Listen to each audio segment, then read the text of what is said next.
acceptance from the culture. Now, I know a lot of y'all are going to say, oh, I don't accept that, and I'm never going to accept that. But the truth of the matter is, I'm having conversations now with GPs that, you know, we would have never had. We would have never discussed the situation. Now people are starting to understand, because when you talk about integration, you talk about the odds that we might be alongside each other. People are, what they're seeing is resilience, whether they like it or not, is resilience. You got to understand something. To me, I already know what's going to happen. The name, which is the number 25ers, has been so prevalent. Every upcoming rapper knows what a 25er is out of Los Angeles that's in the gang industry. You know what I'm saying? In that gang life, or about it in any certain way, form, fashion, or facet, shit, they know what a 25er is. So recognition, check that off the list. Hate, check that off the list. Talking about 25ers, check that off. So what is happening inadvertently, right? Because all this shit that takes place is inadvertently, is you say something and you see something for long enough. Yes, it's going to start with the formulated opinion on it of what it originally, the view of the culture is, which is bad, no good, trash, And then what happens is you start to get explanations over time from enough different people about, hey, well, we may not like 25ers, but they're not rapists, but they don't allow child molesters, but they actually do whack them on the line, on their line. After what it does is it starts to create cracks in the common narrative that culture was falsely given anyways about what a 25er is. You got to understand, a Deuce Fiver was painted, a picture of the Deuce Five was painted up with the ugliest morals and standards, and just you damn near had a Deuce Fiver out here looking like a chomo or a rape or all this other stuff. Over time, with enough people's input, and I'm grateful, and no matter whether I get along with some of these other channels that are also dropouts, northern dropouts, southern dropouts, or whatever, even the ones who are still active but can actually give a true narrative, I'm grateful to all of them, because at the end of the day, what they're doing is being real, and they're contributing towards the real narrative of what a Deuce Five is. So what it's doing is it's casting, at the very least, doubt. It is casting doubt on this false picture that was painted on the Deuce Five and other PC gangs, movements, brotherhoods, whatever you want to call them.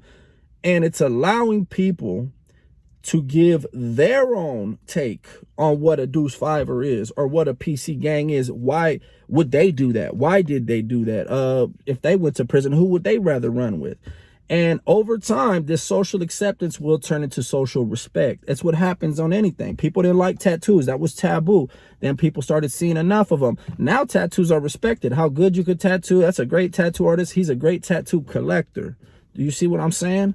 So look at it in this narrative. Is the 2-5 fully accepted yet? Absolutely not. There's still so many doors and windows that be getting closed to us based on technicalities. However, I meant this when I said this. Everybody has a family member that is PC. If you in the gang life and your family is, or you got a bunch of homies, somebody knows somebody who's a PC if you don't directly know somebody who's a PC. Now it's starting to get to the point that somebody knows somebody who's a Deuce Fiver or a rider or independent rider or a Zapatista or whoever else. That's my point. Social acceptance is not left upon these bigwigs and these specific gangs. They might influence the culture as much as they possibly can, but they don't run the culture. The culture runs the culture. Society runs socialism, not them. So at a certain point, I'm going to have to go ahead and say, yes, from what I could see, from what I could tell, things are, the love I'm getting on the comments, the views I'm getting on the videos, it's all support, man. There's a few haters, and I think maybe they're just trying to understand. At first, when I first came out, it was nothing but hate. It was, hey, F you, you ain't that, you about that, Every now and then, those dudes slip through the cracks with their comments, and that's cool. but the support is coming from the influx in YouTube creators who are throwing their real 2 cents in and creating the proper narrative, which is the truth of what they know, not allowing false lies. And like I said, I may not get along with some of these YouTube content creators, but as long as they're spreading the truth, I can only do nothing but respect that, homie. And real quick before I go, man, because this ain't finna be another 20-something minute video, man. Those take a lot out of me. But it's our job as YouTubers, right? It's our job to inform y'all, give y'all information so you can make an actual informed decision on what the fuck you want to believe, bruh. On what you want to look up to or look down to, frown upon, frown at, relate to or not relate to. That's your fucking business, but it's our job. If we're supposed to be pumping out content, I mean, wouldn't you want to be having someone tell you the truth as opposed to having somebody tell you a fucking lie? Me personally, that's how I approach the whole situation. I don't like when people are falsifying shit, and that's all they do out here on these streets. They falsify shit against a Deuce 5. If a Deuce 5 ain't a threat, and I'm talking about Southern California, but I'm sure it happens to the riders too up north and everybody. If we not a threat, then don't why you feel the need to lie, bruh? Why do you feel the need to create a false narrative about who we are if we just such not a threat? But anyways, what's done in the dark always comes to light. The world keeps on spinning. You think my end game prediction for all this is like some positive thing? Nah, you really want to know what the end game prediction is going to be that I have for it? Full circle. Yeah, full circle. I'm talking about doing business. I'm talking about Sureños and Deuce 5ers clicking up. I'm talking about some shit that y'all ain't even on. Trust me, everything's about money inside the pen. Money, okay? You throw enough motherfuckers on the yard, yes, they're gonna go to war. But you know how many times homies are gonna run into their old homeboys that they have that real love for on the yard, and they're gonna go at it. You know, rules are rules, but shit, I could understand, like, you know, one race clashing with another race. They have no history, no common ground, nothing to talk about. We talking about people that are going to war against each other that came from you. There's history. There's even some love.